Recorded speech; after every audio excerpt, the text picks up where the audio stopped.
Selamat datang saudara-saudari. Kita sedang menjawab soalan-soalan, ya. Adakah Tuhan itu tidak adil? Adakah Tuhan tidak adil? Siapa itu Tuhan dan siapa kamu? Adakah dosa, ya,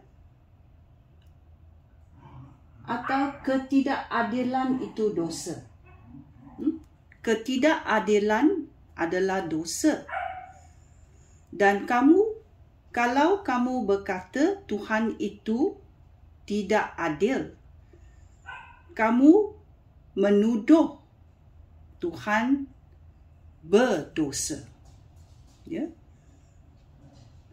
Adakah ini yang kamu hendak membuat?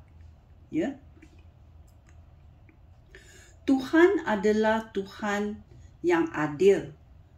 Dan dia tidak, ya, dia tidak panggil kita membayar hutang.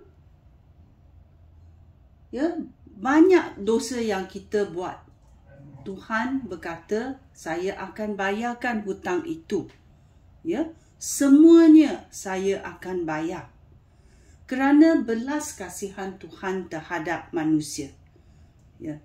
Kalau kamu menerima penyelamatan Yesus Kristus, ya, dosa kamu ditebus sekaligus di atas kayu salib.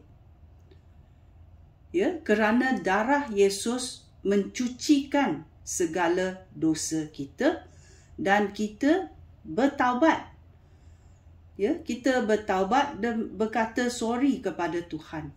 Dan Tuhan berkata, okey, saya lesapkan segala dosa kamu. Ya.